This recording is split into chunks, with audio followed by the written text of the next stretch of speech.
in the discussion of human rights education, we have to start by discussing the context of human rights education in higher education. Meaning to say, we cannot really separate human rights education from the larger issues of higher education. In the Philippines, there is an issue of access, quality, and relevance in higher education. In this presentation, I'm showing you the issue of access in the Philippines. Like in elementary schools, there are 49,406 elementary schools distributed all over the Philippines. And there are only 16,125 junior high schools all over the Philippines, and 12,630 senior high schools, and 2,403 higher education institutions spread all over the country. It shows that the higher the grade level becomes, the number of schools is decreasing, or it decreases. What this shows is that for every 10 grade 1 students or learners who enter grade 1, for every 10 learners who enter grade 1, only 8 will reach junior high school, only 5 will reach senior high school, and only 3 will eventually graduate from college. So it's like 70% of Filipino students do not finish their schooling. So if we integrate human rights education in a school system where 70% of its students do not finish school, then the integration of human rights education is also negatively impacted by that. They are not in school. So the integration of HRE also becomes problematic. That's why I said that when we speak of human rights education, we cannot divorce it from understanding education in general. So access, the quality of education, and the relevance of education, these are all issues, perhaps not only in the Philippines, but in most of Southeast Asia. Maybe save a few countries. Now, apart from these three issues of access, quality, and relevance, another concern or another trend in higher education, not only in Southeast Asia, but in the world today, is the shift toward a more outcome-based education rather than an input-based education. In the past, what we think of education in higher education is really providing our students the experience of the breadth of knowledge that they have to know that is already achieved by a particular field. But now there is a trend toward transitioning education from emphasis on input toward an emphasis on outcome. Meaning to say, we have to define what we want our students or our graduates to demonstrate when they are done with their education. So same with human rights education, there is a question of what can they do with the knowledge of human rights that they acquire from college, you know. So in outcome-based education, which is one trend in the past decades or so in human rights education, the question is really about educators defining what they want to accomplish with their students by asking the question, what can their students demonstrate, or what can our students demonstrate with the knowledge that we that the education provides them. So in human rights education, as we apply outcome-based education, we ask these three fundamental questions. What can you do with human rights knowledge? In other words, we have to ask our students, ourselves as well, what can our students do with human rights knowledge that they obtain from their education? The second critical question is how can knowledge of human rights be applied in various professional and societal contexts? What career opportunities and roles are available to individuals with expertise in human rights? Of course, traditionally, human rights is associated with the field of law, but now more and more that other fields, medical fields or the health sciences, um, and social sciences, more and more these fields are needing a human rights lens in the way that they prepare their students for the profession that these fields are preparing them for. In transitioning human rights education toward more outcome based, we have to be reminded that we are addressing the totality of the learners in terms of the learner's mindset, heart set, skill set, and action set. As applied in human rights education, we ask the question, insofar as mindset is concerned, what key concepts and principles should students understand to develop a strong foundation in human rights? But that is not enough. We also have to ask the question, insofar as heart set is concerned, how can we encourage students to cultivate empathy and respect for the rights and dignity of all individuals? Insofar as skill set is concerned, what skills do students need to effectively analyze and advocate for human rights in various contexts?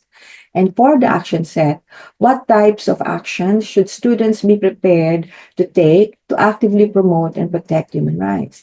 What I'm trying to say here is when we speak of human rights education, we speak of really addressing our students' mindset, heart set, skill sets, and action set, and that we need to have a clear definition of what we want to achieve at the end of our human rights education program in terms of these four sets. Like I said, this is transitioning human rights education into a more outcomes-based education. And when we speak of outcomes-based, we have to think of human rights learning outcomes. We have to define and be clear on the learning outcomes we want to achieve at the end of our human rights education program.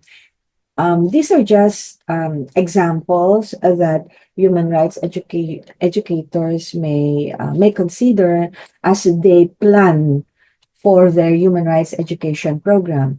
In terms of mindset, as for the learning outcome, my thinking is that at the end of any human rights course, our students should be able to identify and explain fundamental human rights principles, applying them to analyze and address human rights issues in various contexts.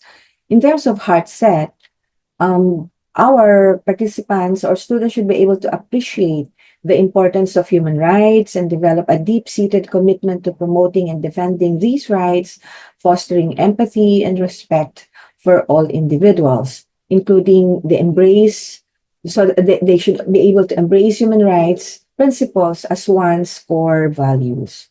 In terms of skill set, there are two here that I would like to suggest.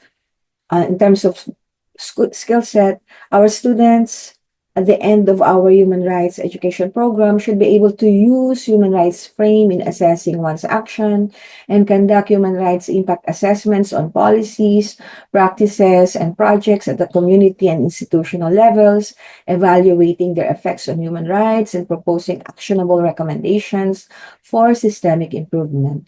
And for action set, and they should be able to pursue advocacy initiatives to drive social change, empower marginalized communities, and foster a culture of respect and equality.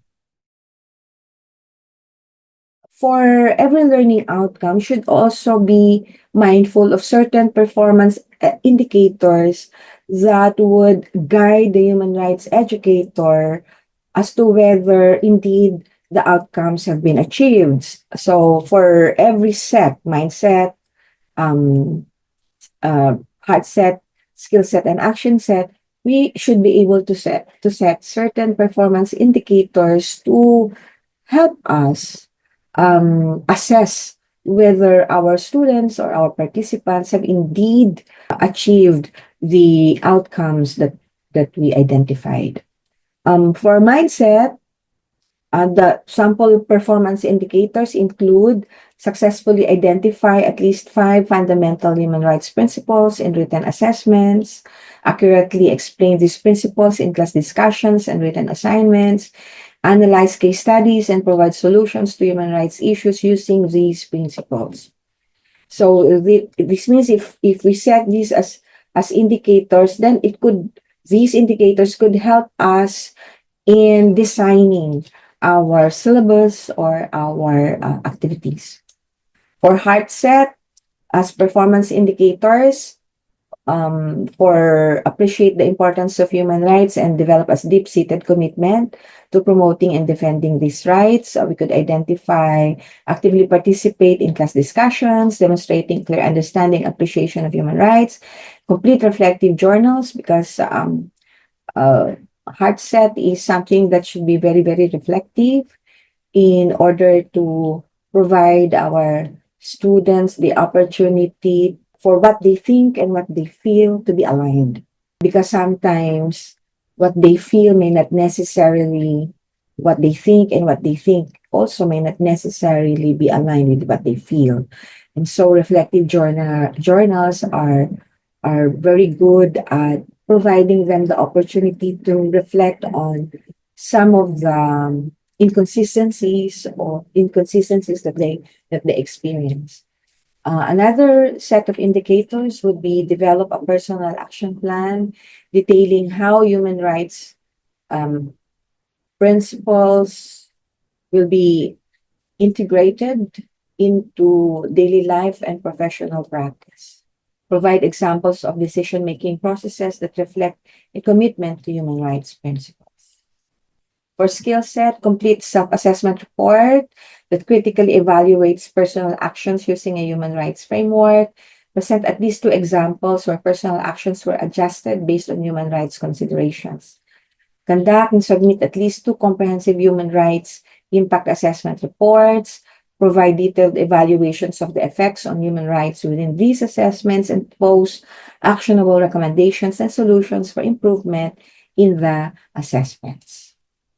So for action set as well, design and implement at least 1 advocacy initiative, or provide project report detailing the initiative's objectives, activities, and outcomes, and demonstrate measurable impacts such as increased awareness or engagement within the targeted community. What it means is there has to be something that is concrete that could help you really assess if our students are able to apply human rights in real life scenario. Now, once outcomes and indicators are defined, it is also important for us to understand what kind of learners or students do we want to develop.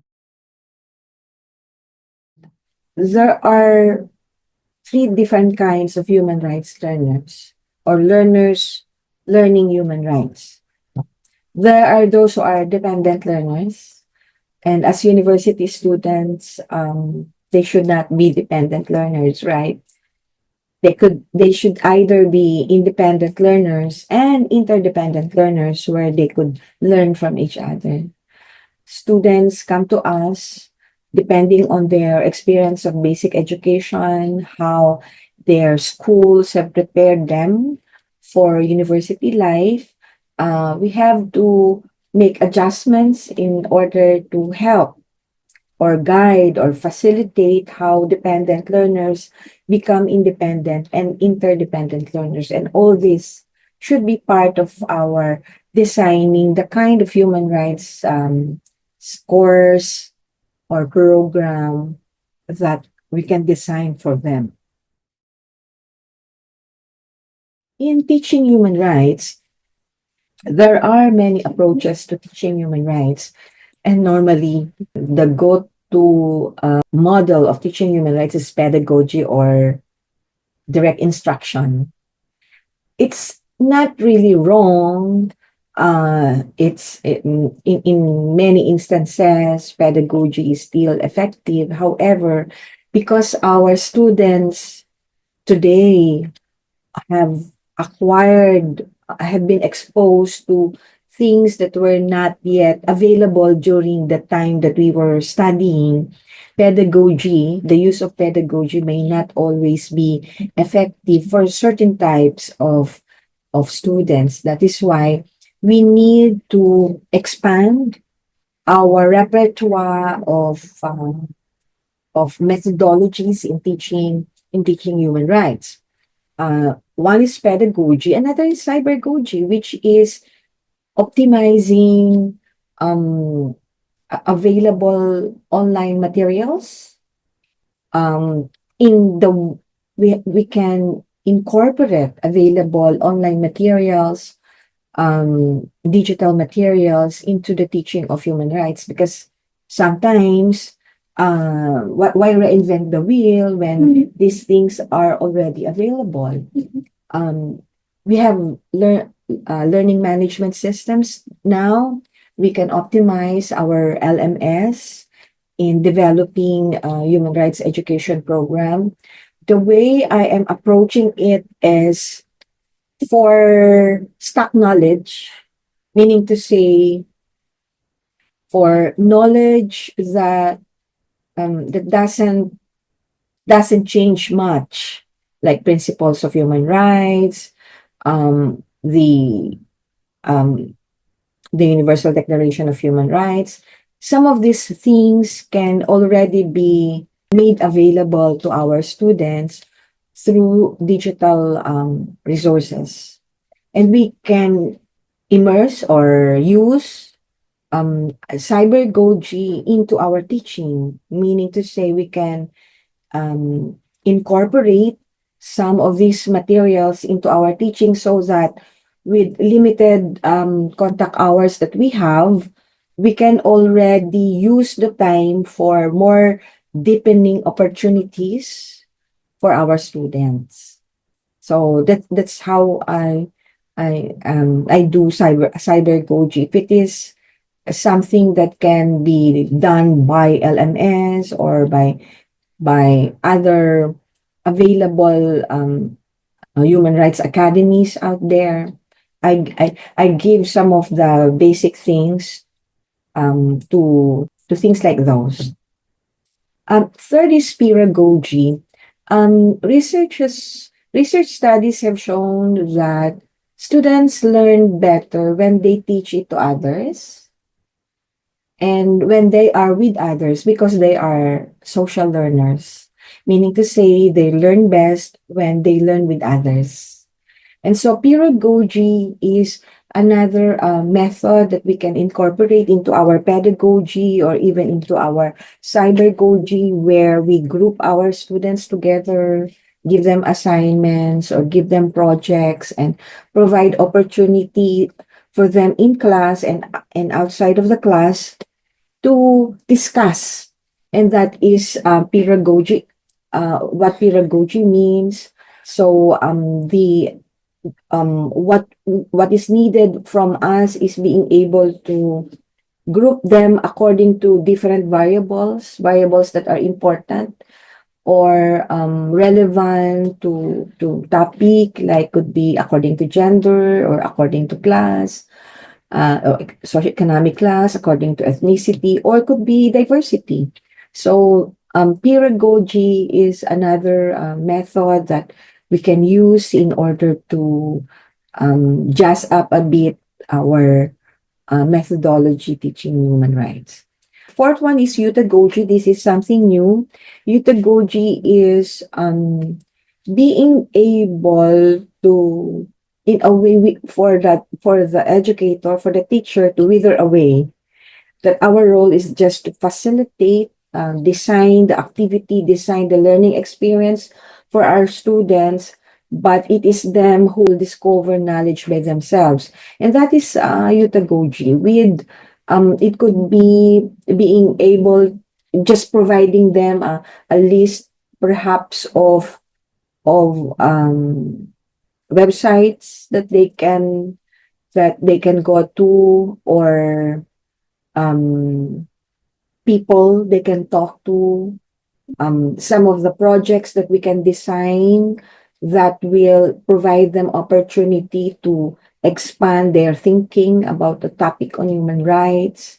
So that's what Goji is, meaning to say they are the ones who will actively seek seek the knowledge that they think they need.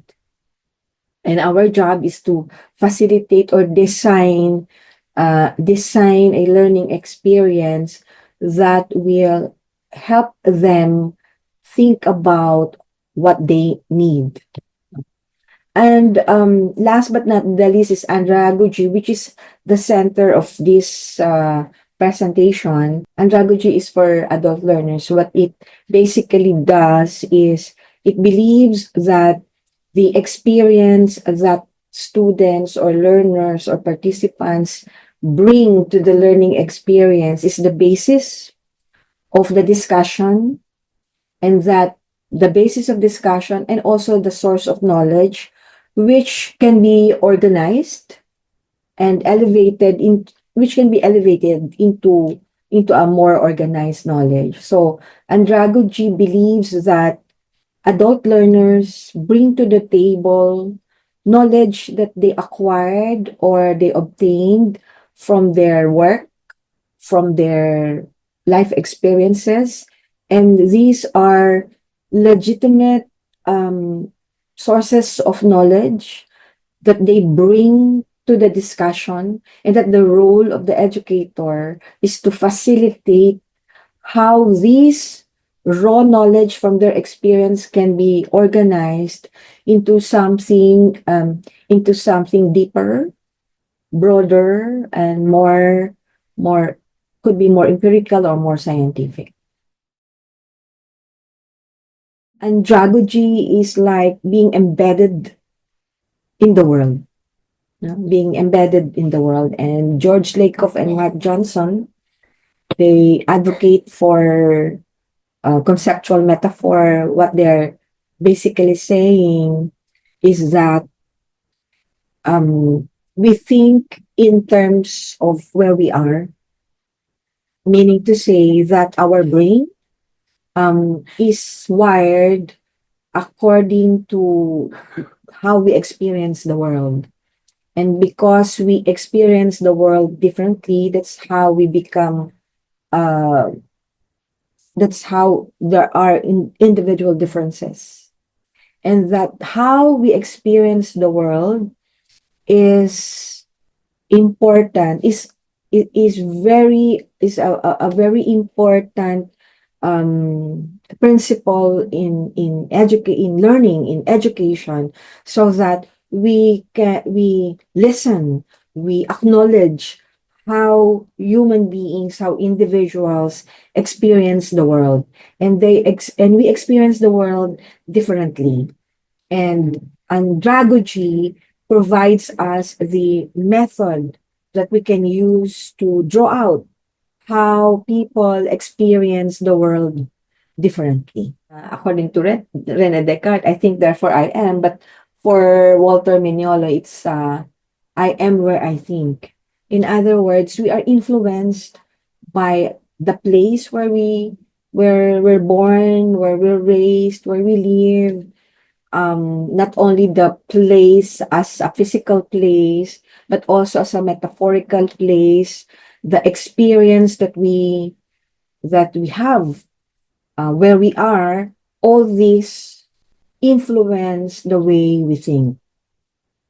And so andragogy is a method by which we can we can benefit from the wealth of experience that our students bring to class.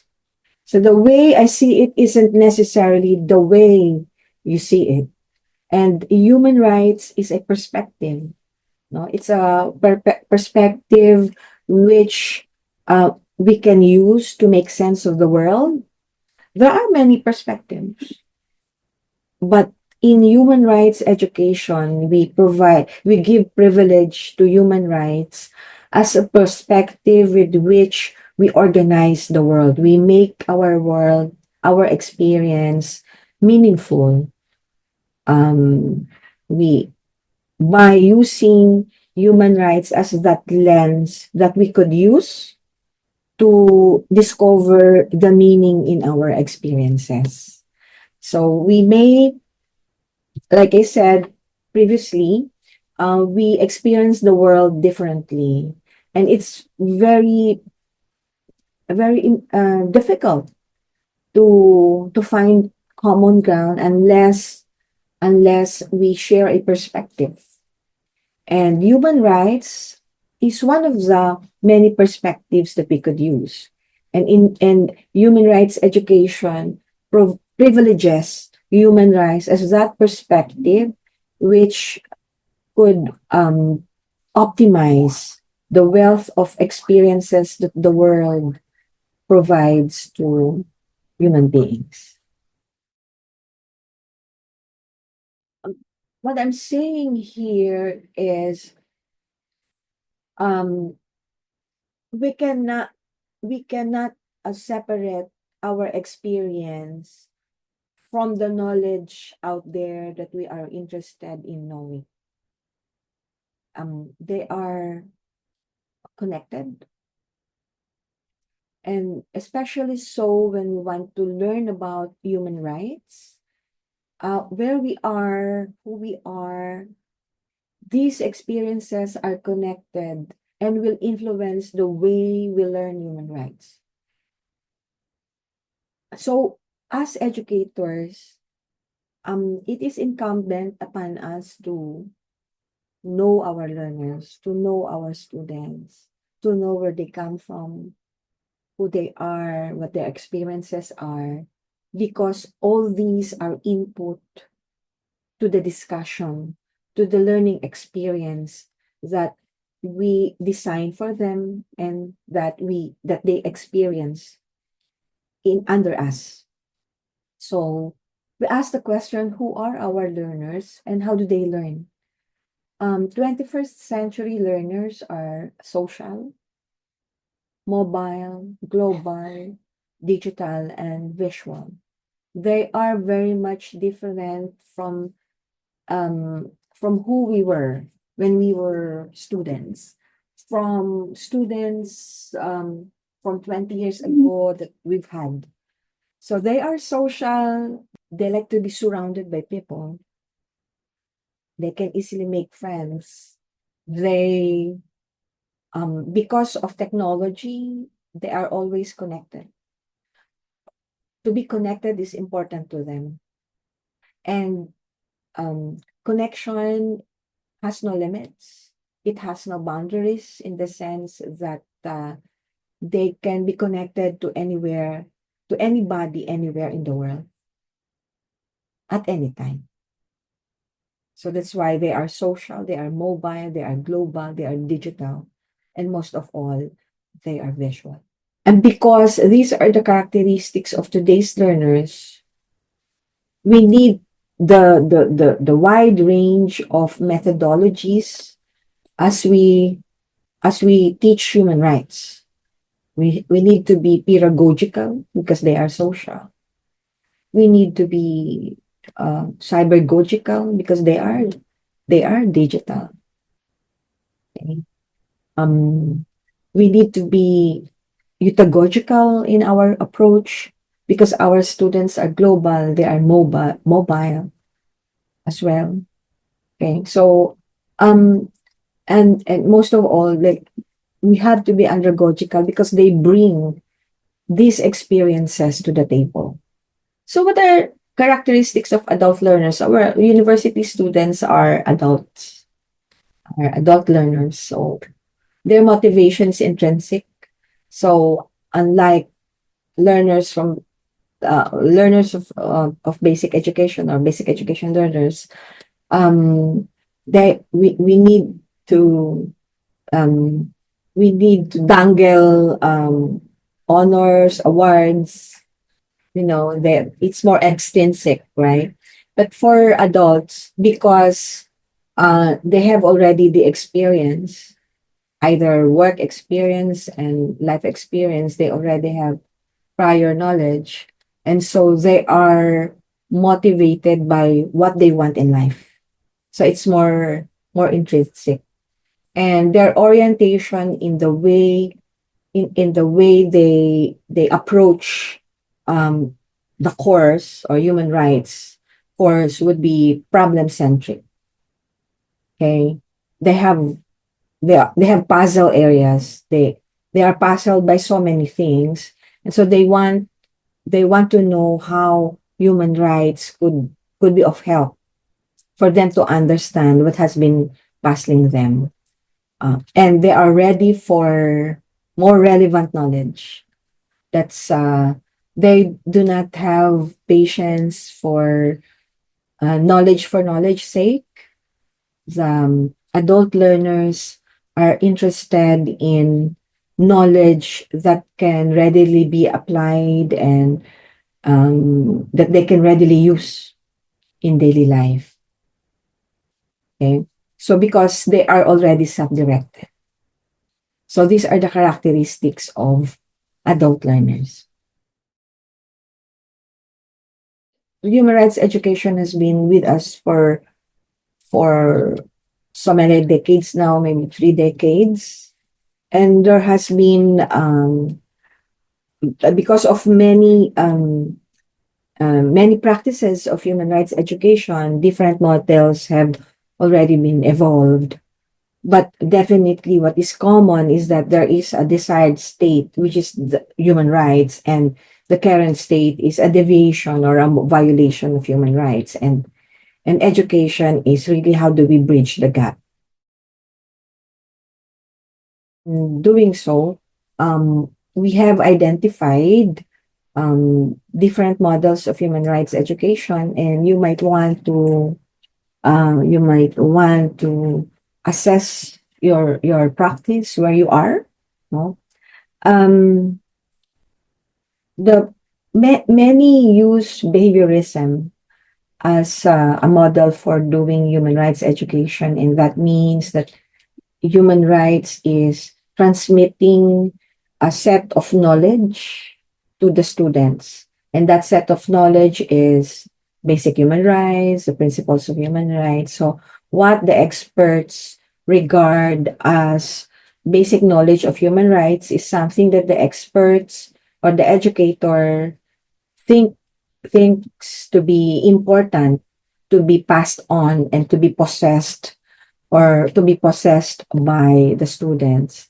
So human rights as facts. So if you are that kind of educator, you are using behaviorism as your approach to human rights education, as your model of human rights education. So you are designing lectures or activities for the purpose of the students to acquire what you think is basic knowledge or standard knowledge of human rights. Another model is constructivism, human rights as values. Not everyone is a lawyer. Not all human rights educators are lawyers.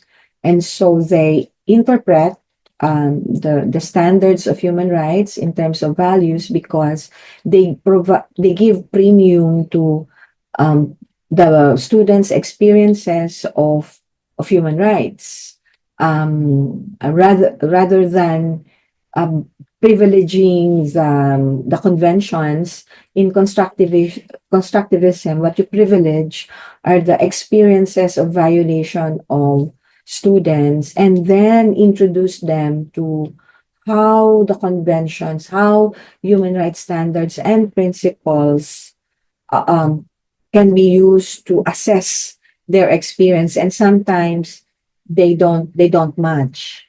Sometimes the standards do not support the experience, and the other way around, the experiences do not support the standards.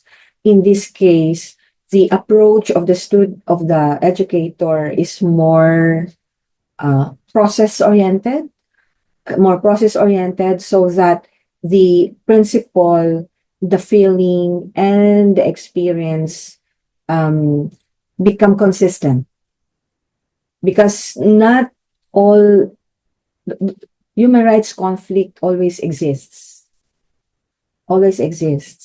And so the approach of educators in instances like that is more providing opportunity for the students to think about the gaps, the conflicts, and find ways to reconcile, or an agreement between the standards and the experiences.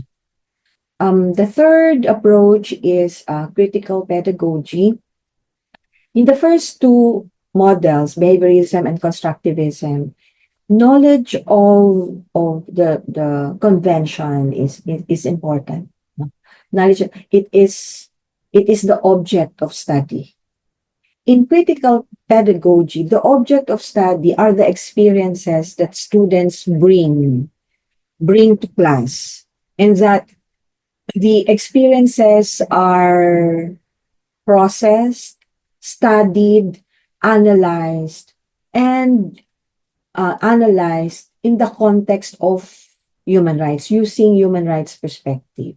So what is being studied are the experiences, and not technically human rights. Human rights are just used, the experiences at hand determine the which knowledge of human rights is necessary to help the students understand the experience. Unlike in behaviorism and constructivism, um, there is a set of knowledge already that the the educator sets to be the um, uh, to be the list of knowledge, human rights knowledge, that students should learn in basic human rights. Okay, so in other words, there is already in the mind of the educator a set of knowledge that must be imparted. Okay, in critical pedagogy, um, if it is not needed by the experience, then it need not be discussed, because it is the experience that is the object of the study. It's not human rights. The object of study is for the class, for the lesson, for the experience to be analyzed and studied and understood. And you use human rights as a way to understand it. That is why it's more um, the students understand the violations more, how human rights are experienced in real world. Okay. In the constructive pedagogy, um, even the concept of human rights is being questioned. It's being raised as an issue. It is open to critique. That is the constructive pedagogy. Of course, as educator, you can use any of these depending on the students that you have. You can, at some point in your design, you can be behavioristic, you can be constructivist, you can be critical or deconstructive. It really is dependent on what the students bring to the table. because as I said, Andragogy is um, focused on the student's experience, the student's life experiences, and sometimes what is needed based on your reading of the situation is behaviorism, or could be constructivism, or could be deconstructive or critical pedagogy. So what is just important is to understand that human rights education is not monolithic. You can approach it different ways depending on your outcome, depending on what you set out to achieve to for the class to achieve. So it depends on your design. You have to ask yourself, is this something that is nice to know, should know, or must know? Because sometimes we might not, if we are not clear on this, we might be focusing on nice to know and missing out on the must know and the should know. So at least this framework of choosing what should be included and excluded given the limited time that we have. This framework of nice to know, should know, and must know. So if you only have 1 hour, for instance, how can you cover everything? So you just have to be mindful if you are covering the must know. So in order to answer the question, must know, should know, nice to know, ask yourself these questions. Why do you teach human rights? Why? Why, in the first place, are you a human rights educator? What do you emphasize in teaching human rights? Do you emphasize the conventions? Do you emphasize um, the whys of human rights violations? How do you know that your students learned human rights? Yeah, that's very, very important. As an educator, we have to be oriented towards assessing whether we are being successful or not in achieving what we set out to do or to accomplish. What strategies do you use to teach human rights, and how do we learn human rights? Um, by this time, your experiences of teaching human rights have already given you certain insights or some insights as to how best students learn about human rights. What is the most impactful way of teaching it? So it cannot just be all throughout lecture or pedagogical or direct instruction. You have to design a learning experience for this generation of students who are more complicated than the previous generations. You have to, in Andragogy designs, you have to have a good art of questioning. Um, are you more focused on the what, on the where, and the when, or who, how, and why? These are all important questions. I'm not saying you don't ask the what, where, and when. Those are important questions. But the art of questioning, you have to cover the who, the how, and the whys as well. And in the art of questioning, it has to be the funnel effect. So more open questions, meaning there's no right answer. You have to ask because the experiences of our students are the object of study, the object of human rights. That's why we have to ask open-ended questions, questions that don't have right answers, and then you start probing until you reach the closed questions where there are right or wrong answers. And then Edward de Bono has a very good framework for asking questions. Can the six hats approach the art of questioning? You can ask questions about facts, questions about how they feel, questions about advantages, the positive things, the benefit, the yellow hat thinking, or the judgment questions, um, things that are not negative things, the benefits are the positive, judgments are the negative things. Um, Ideas, the synthesis, what came out of the discussion. You should be able to connect the dots, being able to see patterns from the discussion that emerged from the discussion, that you can zero in on those new ideas, new concepts emerging from the discussions, and then questions about planning, what to do. Okay. Or you can ask the five why questions. Always ask why, until you get to the root causes of things.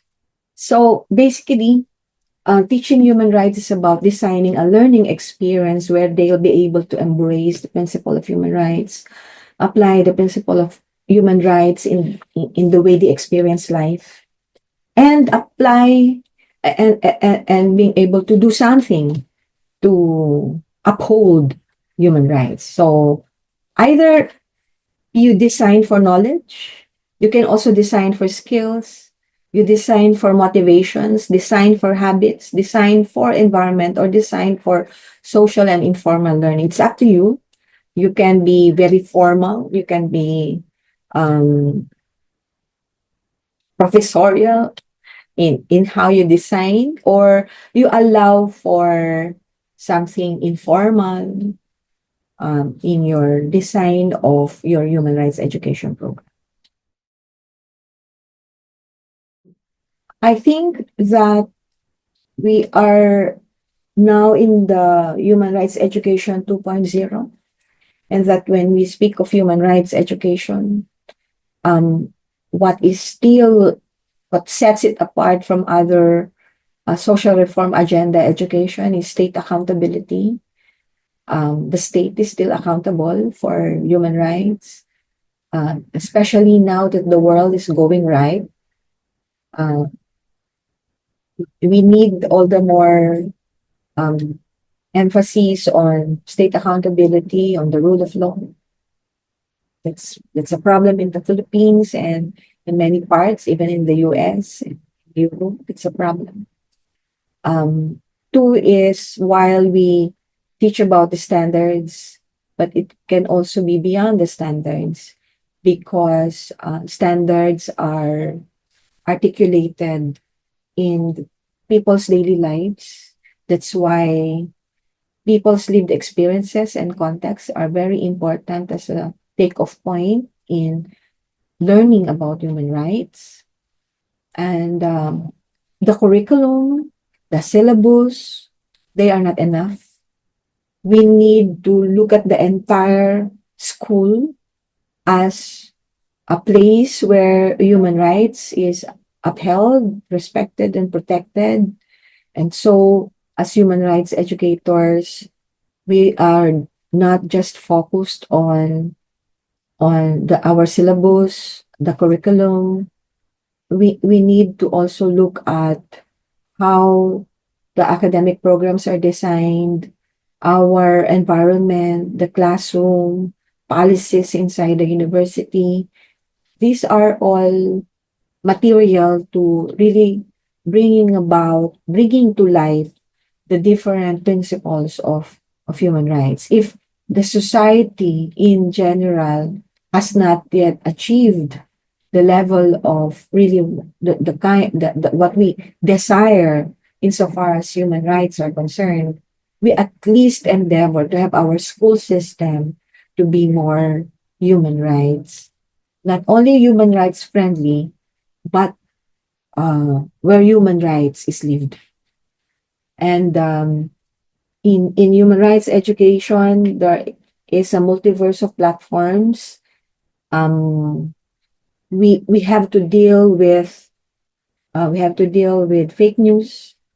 We have to deal with influencers um, who have there are people there are influencers who may not be promoting human rights. They are promoting the antithesis of human rights. So and they use a more interesting platforms, while we in the human rights education world is stuck with how we have been teaching. Then we will be setting ourselves to fail, setting ourselves to fail. That is why we need to explore other forms of teaching human rights. And last but not the least, our pedagogy must remain focused on reality, rather than just on the world of texts, of language, of ideas about human rights. We need to make people's experiences as the center of doing human rights education work. As human rights educators, we need to be designer of learning experience. We need to know how to curate content that are available in different formats, digital formats. They are available online. We need to be updated on those that are available. If we cannot if um, what is available is not to our liking, we can create content, and we can always calibrate depending on how our students are being impacted by the work that we do. We can calibrate. We can also connect our students to other um, resources, human rights educators, human rights advocates, human rights defenders all over the world. Because the best way to really learn human rights is to learn it from people who actually are fighting for human rights. And last but not the least, we serve as learning coach, where students need not know the same things, because they can pursue. We can help them pursue their interest on different aspects of human rights. So we can serve as their learning coach.